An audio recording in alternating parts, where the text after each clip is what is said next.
We're joined now by former head teacher Adrian Elliott and editor at the Good School Guide, Janette Wallis. Thanks both very much for joining us. Let's go through some of those questions first of all.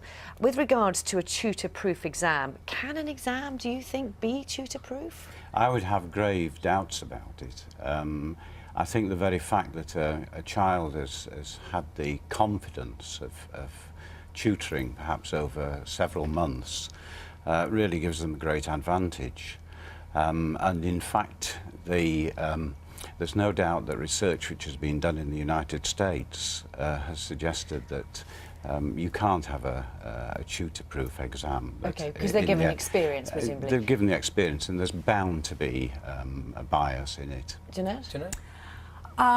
First of all, I'd say it's a good thing they're trying, and I think they should be congratulated for at least looking into it and trying.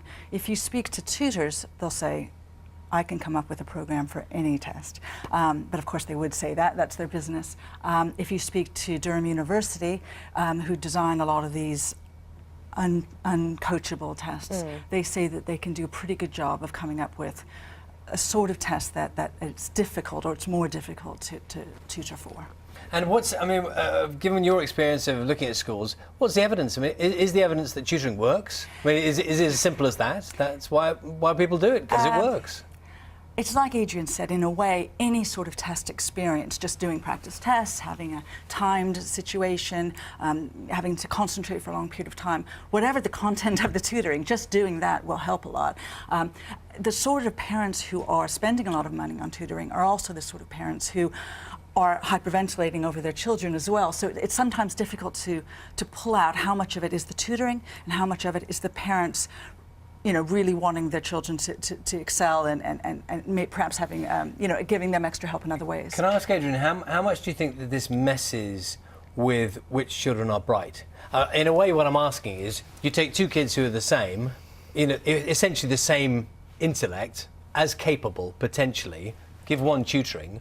I think are you always going to end up with that one getting through? I think it makes an enormous difference. I mean, I start with the premise that the 11 plus is basically a flawed concept anyway. It suggests that intelligence is something fixed and innate, which clearly it isn't. So I think there's a basic problem there. But yes, I think it can make a great difference. And there was certainly some work done in Northern Ireland a few years ago, where of course they did have the 11 plus for the whole country, which suggested tutoring was making a significant difference.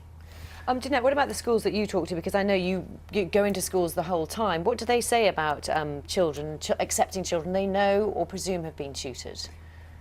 A lot. I mean, head teachers don't like it, and none of, you know, teachers generally don't feel that children need it. I was just speaking to a head teacher yesterday who was speaking about the professionalisation of parenthood, so that you know, parents feel now they have to pay to get people to teach their children things. They have to pay for the extracurricular activities. They can't sort of raise them themselves. So generally, it's not something that's popular with schools. But there are exceptions. There are when we're talking about tutoring, there's tutoring and there's tutoring. Yeah. You know, there's of course all sorts of very good reasons for tutoring if a child. Yeah, if somebody's not happy with what they're being taught at school or how they're being taught at school, for example. They're falling behind, and you know, there's some very wholesome reasons. We have people who want to learn a subject that's not on the curriculum. They want to learn Spanish. Their school does French, so they have a private tutor for that. I mean, it's not always part of the educational arms race. There's sometimes some nice reasons for and the head teacher's left in an impossible position, because even if you want as a school to send out a message that we don't approve of tutoring, you're still going to pick the best ones, and they're probably the ones who've been tutored. Well, I think this is inevitable. I think certainly I think there's an issue in some selective authorities where the county primary schools are actually dissuaded from tutoring or told that they shouldn't even prepare the children for the 11 plus, whilst of course this doesn't apply to independent schools, independent prep schools, and now academies and preschools. So you've got really a situation which is basically a mess, I would suggest. And I mean, my solution would be to look at the whole question of the 11 plus, because I agree with Janette. I mean, tutoring certainly can have a role to play in the case of illness, for instance, where a child is ill. It's intriguing. Thank you for your time this morning. Yeah, it's a pleasure. Yes, thank you both. And I'm sure you've got your opinions on that. Do send them in if you want. We'll try and read some out later. We're going to talk about the weather. Carol's here.